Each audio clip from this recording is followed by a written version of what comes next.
Hi friends, CWSN లీలా బాను ఛానల్కి welcome. ఈరోజు మీకు చిన్న చేపలు, బెత్తెలు మరియు జల్లలు, ఒక బొమ్మిడాయి చేప నాకు బయట దొరికినాయండి. అంటే అమ్ముతున్నారు, అక్కడ తీసుకున్నాను. వాటిని మీకు చూపిద్దామని చెప్పి ఈరోజు వీడియో చేశాను.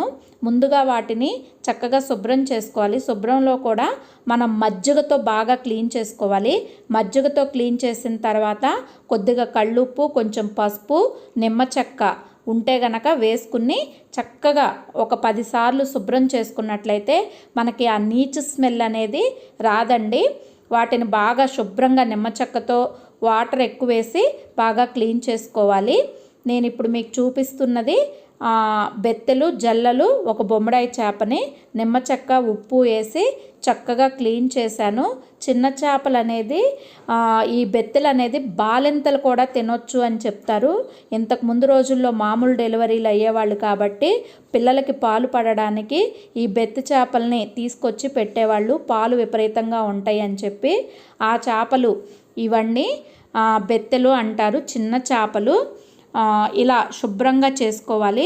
ఇప్పుడు కావలసినవి 4 మెంతు గింజలు, 1 స్పూను ధనియాలు, కొంచెం జీలకర్ర, కొద్దిగా గసాలు, అలాగే మనకి 4 లవంగ మొగ్గలు, 1 చిన్ని దాల్చిన చెక్క, అల్లం వెల్లుల్లిపాయలు.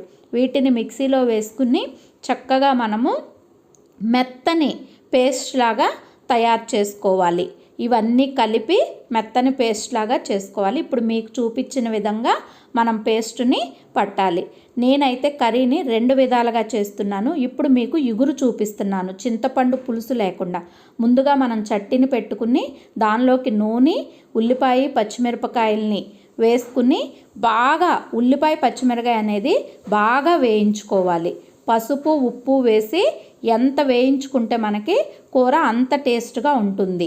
నేను ఉల్లిపాయ, పచ్చిమిరపకాయలో పసుపు, ఉప్పు వేసి బాగా వేయించి ఆ తర్వాత మీకు చూయించిన మసాలాను ఒక 2 స్పూన్ల మసాలాను వేసి ఈ మాదిరిగా వేయించుకోవాలి. తర్వాత మనము కూరకు సరిపడినంత కారాన్ని వేసుకుని ఆ కారాన్ని కూడా వేయించి ఆ తర్వాత మనము కారం కూడా వేగిన తర్వాత మనం శుభ్రం చేసుకున్న చేపలను వేసుకోవాలి. ఇప్పుడు మీరు చూస్తున్నది బొమ్మిడాయి చేప, ఒక చేపే ఉంది, అందుకే 4 ముక్కల్ని మీకు చూపిస్తున్నాను. తర్వాత చిన్న చేపలు వచ్చేసి మనకి బెత్తెలు, జల్లలు కలిసి వచ్చినాయండి. వాటిని కలిపి వేశాను. ఇప్పుడు ఈ చేపలను కూడా వేసుకుని ఒక చిన్న మంట మీద ఒక 5 నిమిషాలు నూనెలో వేయించుకోవాలి. నూనెలో వేయించుకున్న తరువాత అప్పుడు మనము కొద్దిగా వాటరు, దీనికి వాటర్ ఎక్కువ పట్టదు ఇగురు కాబట్టి మనం చిన్న టీ గ్లాస్ నుంచి పావు గ్లాస్ లోపు వరకు వాటర్ని పోసుకోవాలి. గరిటె బట్టి మాత్రం తిప్పకూడదండి. నేను ఇప్పుడు ఎలా అయితే మీకు చూపిస్తున్నానో ఆ మాదిరిగానే చేపల్ని తిప్పుకోవాలి, ఎందుకంటే చేపలు చితికిపోతాయి. ఇలా మనము చక్కగా వాటర్ పోసుకుని చేపలు వచ్చేటప్పటికి మనకి ఎక్కువ సెగ మీద ఉడకాలి, అలా ఇగురు. ఇప్పుడు మీకు పులుసు చూపిస్తున్నాను. మరో దాకా పెట్టుకుని ఆ తర్వాత ఉల్లిపాయ, పచ్చిమిరపకాయ వేసుకుని నూనె ఎక్కువ పట్టిద్దండి. నాన్ వెజ్ కర్రీస్లోకి కొంచెం నూనె ఎక్కువే వేసుకోండి.